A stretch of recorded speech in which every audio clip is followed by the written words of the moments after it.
Okay, good afternoon once again. Really appreciate everybody taking the time out today to hear our story. I think this is going to be a very interesting webinar. These are some things that we experience every day in our business.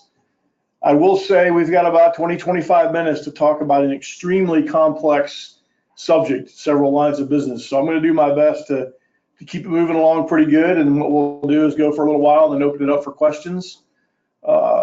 We're going to really touch on 3 different lines of business today, but keep in mind I am the builder's risk manager. So this is going to be slanted towards the builder's risk in the marine line of business. But we'll touch on a few other lines of business that we'll call, they basically interplay with each other.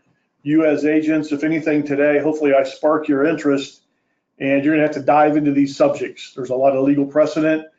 What might apply in California does not apply in Illinois, does not apply in Georgia. So you definitely need to do some research on these subjects and look at how your state interprets a lot of what we talk about. So without further ado, let's get into this. We're going to talk about builder's risk versus general liability, and I'm even going to throw in another line of business as we talk about it. So the first subject we're going to talk about a little bit is first party and third party claims. And you hear this term a lot, and sometimes I even get a little confused about it. So we're going to make it very simple. A first party claim would be you have an insurance policy, there's a claim, and the insurance company pays you directly for that first party claim. An example would be builder's risk as a first party coverage. The fire burns the building down that you're building, you're the contractor, and the insurance company pays you for that. So the next type of claim that we're going to talk about is the third party claim. A little more involved. It's general liability is a third party coverage. You own a business, a customer is walking through the business, slips and falls, so that third party is damaged. The insurance company steps in and defends you and pays that third party for damages. So there it's really who the insurance carrier is going to pay. Are they paying you, the insured, or are they paying a third party?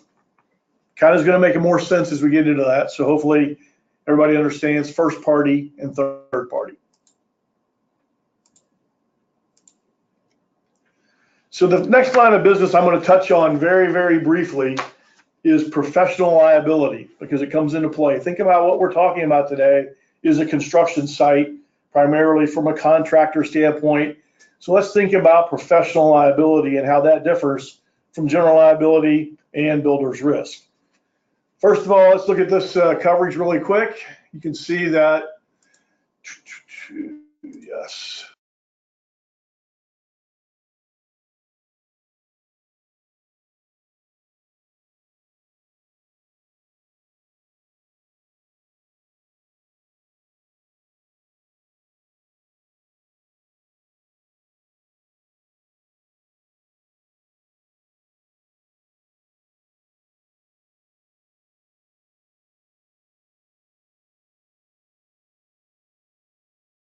It looks like Jeff got disconnected, so we'll just give him a few minutes to hop back on.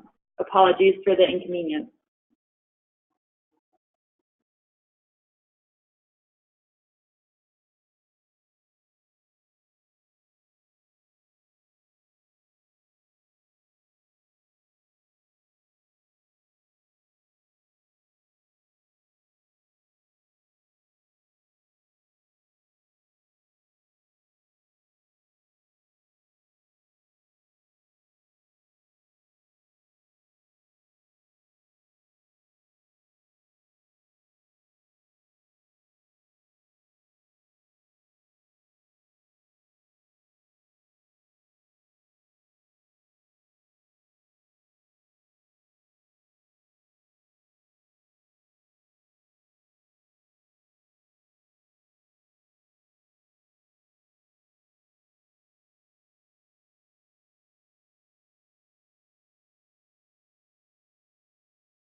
Am I back? You are back. Yes, we can hear you. Can you see me and hear me? Yes. Yeah. I apologize to the group, guys. We had a technical malfunction. Maybe it was a professional liability exposure. I don't know. So let's see. Where did I leave off, guys? Can you help me here? How about there? Yeah. Is that redundant or right there? Yes. Yes. All right. Can you make So your screen bigger, Jeff? Pardon? Will you make your screen a little bigger, please? That's as big as I can make it. Okay. All right, group, sorry about that. We got cut off. These things happen. So let's catch up really quick. So what we're going to talk about today is professional liability, general liability, and builder's risk. First thing I want to touch on is what is professional liability.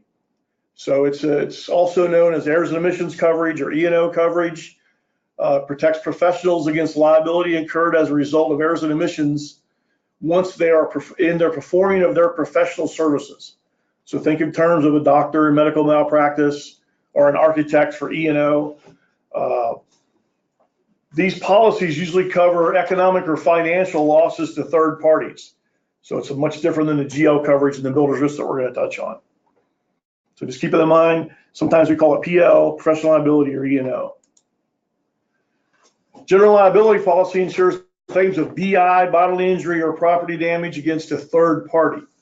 So keep in mind the third party is damaged, the GL policy steps in, pays for your defense costs, and pays for damages to the third party. Also covers legal fees associated with legal defense. So that's the GL. Builder's risk is property coverage in the marine. It's labor, materials, overhead that reimburses you in the event of a covered peril during the course of construction. That's another descriptive term of what we call this course of construction. It's going to give you a very quick claim example from our professional liability program. And I would encourage you to go to our website when you get a chance, SCHINNERER.com. You can go under each program and you can look at under marketing resources and find war stories or claim examples. And this is a good way to describe each line of business. So first of all, professional liability, we're going to talk about a claim that actually happened. There was an architect that was retained by a housing authority to provide architectural design for an apartment complex. They also were retained to provide mechanical design, and the design called for 30-gallon water heaters. Well, the insured decided they wanted to change it to tankless water heaters. So the architect did some research and said, okay, we can do that. They installed the tankless water heaters in the complex. The tenants moved in. After they moved in, it was determined that the water heaters did not produce efficient amount of hot water. So the insured was so upset he sued the architect or the mechanical design. And that is a professional liability loss because based on your services, you said do this and it didn't work. So that is professional liability. There was no bodily injury. There was no property damage per se, but there was an economic loss. They had to take the old water heaters out, put new ones in. So that's professional liability.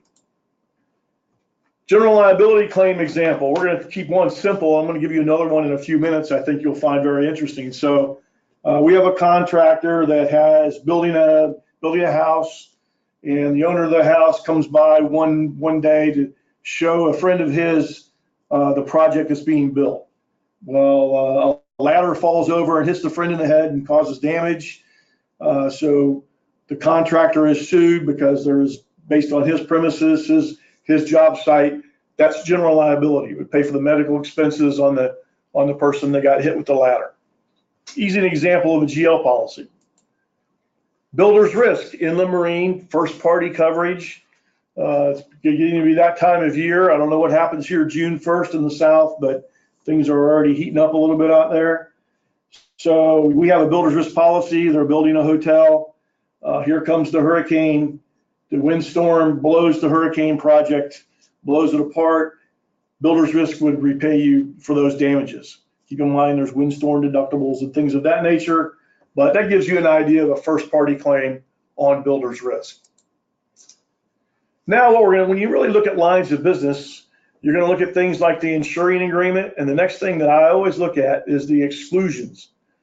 A lot of these forms are very, very broad. They give you broad coverage, but then they start taking them away with the exclusions.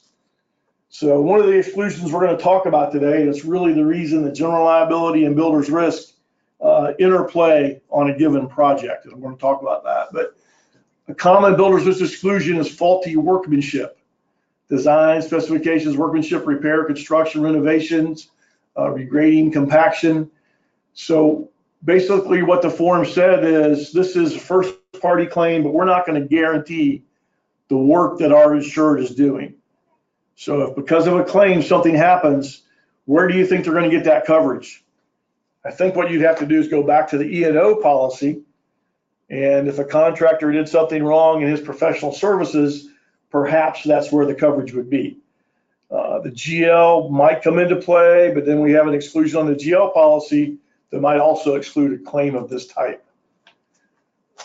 On the GL policy, you have damage to your work as a general liability exclusion, right? It's not guaranteeing the work of the contractor. That is a professional liability exposure. A lot of times what you have is excludes coverage for property damage after it's been completed, the project's completed. We determine that there was a claim because you didn't do something right. That claim would be excluded on the GL policy. Now I will say this, and we're not going to get into a lot of detail on GL today, but there's something about whether it's your own employees that did the work or whether it's a subcontractor that did the work. If a subcontractor does the work for you, you might have coverage on your GL policy. Once again, though, go to the exclusions. And the other piece of this is I'll say a lot of carriers out there attach a lot of endorsements to their policies. And I've seen more and more exclusionary endorsements of carriers fine-tuning what they do and don't cover. So make sure you read not only the policy, but all the endorsements that these carriers attach to the form. Here's where we're really going to get, I'm going to throw some words out at you. I'm going to give you a little bit of detail, but this is really cause for more study. So hopefully I spark your interest today and you can you do some more research on your own. So once again, on the insuring agreement, it's kind of the same thing I was saying before. Builder's risk is, we don't use the term all risk much anymore, but it's a very broad coverage form. Everything's covered unless it's excluded. Just remember that. That's why you read the insurance agreement, and then you read through all of the exclusions. It's very, very important. Concurrent causation, fancy term, you're starting to hear more and more of that. It applies when a loss or damage occurs as a result of two or more causes of a claim. So the example I will give you there is, I remember when Katrina was bearing down on the Mississippi coast, and then there was this, a lot of damage. So was it the wind that caused the damage? Was it the water that caused the damage? Was it the storm surge? Was the wind-driven water, the wind-driven rain caused the damage? There was a lot of back and forth between the carriers that were insuring the properties and the insurance department in Mississippi and Louisiana. So all I'll say about this is, and this is kind of state by state, so I got to be careful on how I say these things, but in general, in today's world, if there is one of the causes of the loss would have been a covered peril, is a covered peril, and one of them's not, but the court would determine if the dominant cause of loss was covered by this form, then the claim is covered. So, and if the dominant cause of the loss is excluded on the form, there is no coverage. That's kind of the conventional wisdom. What that says is kind of a gray area. So I think the answer to this is you're going to have to always sell multiple policies. I mean, I think we're used to selling a standard policy. You go get a flood policy. You might have to get an earthquake policy. You might have to get a time element type coverage, a GL policy, PL policy. So really the only way to cover all of these claims, the things that do happen, is probably through multiple policies. Hate to be the bearer of bad news, but that's kind of where we're at. Another thing that comes into play in builder's risk is the ensuing loss. A lot of times something is excluded on the main form. So a good example would be earthquake. Earthquake is excluded on the standard builder's risk form. But what it says is we exclude earthquake, the shake, rattle, and roll of the earthquake, but we cover the ensuing fire if it takes place. So the earthquake happens, it breaks the gas line, it causes a fire or an explosion. The standard property policy would cover that damage. But if there is no fire and explosion and it just has cracks in the walls, that's not covered. That's why you need an earthquake coverage. So you can see this ensuing loss is really something you got to think about, what actually is covered. Same thing with the exclusion on the builder's risk policy, the damage to your workmanship because of your workmanship. A lot of times it's excluded, but the ensuing fire may be included. So you have some coverage there. But every form's a little different. You need to read the forms to make sure you understand what you're selling. So here's where we really get into the interplay between general liability and builder's risk. I'm going to give you an example of a claim that just happened. This is kind of what made me want to do this webinar. What happened was we were insuring a general contractor that was building a commercial building, and everything was going along fine. It was almost complete. It was 90% complete. The roofer decided they had to do a little more patchwork or something they were doing. So one afternoon, the roofer decided they were going to heat up some glue. And the way they were going to heat the glue up was with what was a metal halide light bulb. Produces a lot of heat. They'd done this before, I guess. So they turned the light bulb on. They put it above the bucket of glue. They were heating it up. And unfortunately, they forgot and went home. I don't know if they went to Miller time or something, but they went home and they left the light bulb on. So you can guess what happened. During the night, the fire started in the bucket of glue. One thing led to another, and we had $1 million fire loss, all because the roofing contractor started a fire. So now we have two lines of business that would cover that claim. First one obviously would be the GL, right? The general liability of that subcontractor. Okay, so he accidentally caused damage. That's why you have a GL policy. So that would be recovered under that. But the general contractor has a builder's risk policy. So the builder's risk policy would also pay that claim. Now, what's going to happen is the builder's risk policy, the carrier is going to pay the claim, and that's why they say resolution time frame.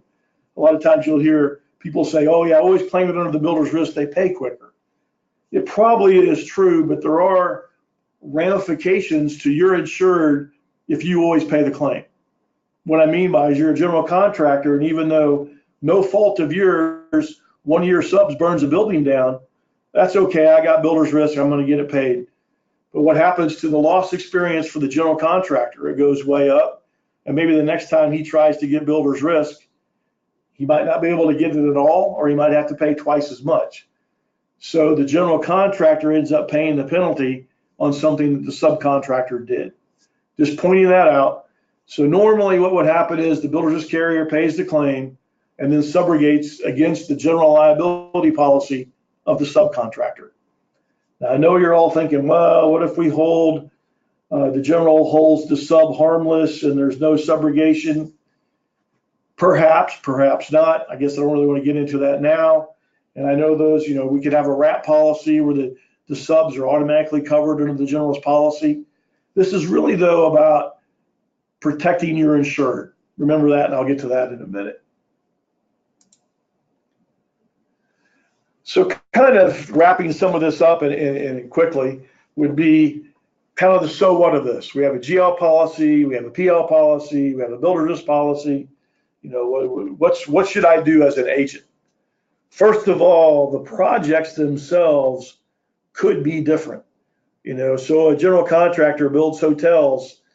Well, maybe it's in a different state. So now we have a different problem with different lines of business. Maybe the owner or the developer that this builder's working for has different criteria. There's a different contractual relationship between the general and the developer. These things all come into play. So you really need to dive into each project as they build them. Coverage scenarios are endless. I just covered a couple basic ones today, but I do recommend going to our website and looking at the war stories, and you'll see all the possibilities of claims that could take place on a job site. I would say the contractor should always request guidance from an insurance professional. It kind of goes without saying. The contractors don't understand this. This is something that, the rest of us spend our whole lives studying, so it's very, very complex. The coverage form should all be reviewed. I know GL is a little more standardized, but I'm starting to see these endorsements pop up all the time. I've seen now a lot of GL carriers that say they write the GL for a general contractor, but then they exclude the work of subcontractors. So in effect, now they've taken a GL policy and made it a premises GL policy. Not much coverage there.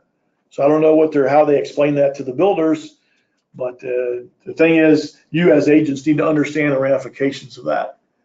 So kind of the word of wise is the primary concern should always be taking care of your client or your insured. So if you're insured, in this case, is the general contractor, make sure they're fully covered. If you're insured as the subcontractor, make sure they're covered.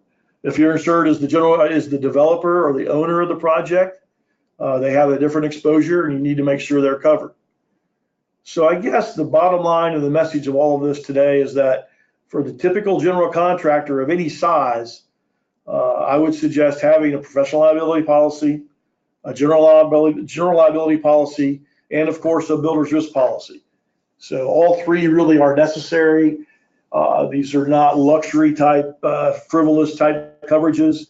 These are things they need to have. And that's kind of the message of the day. So what we're going to do now, I'm sorry for the little technical disorder earlier, but we're going to open it up to questions now. And so if you have any questions, let us know. I'll be waiting.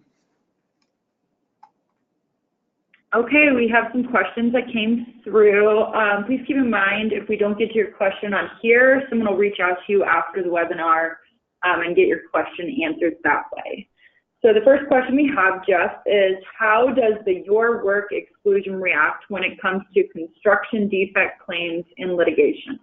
Oh, I think I was hoping that I'd avoid that question. So,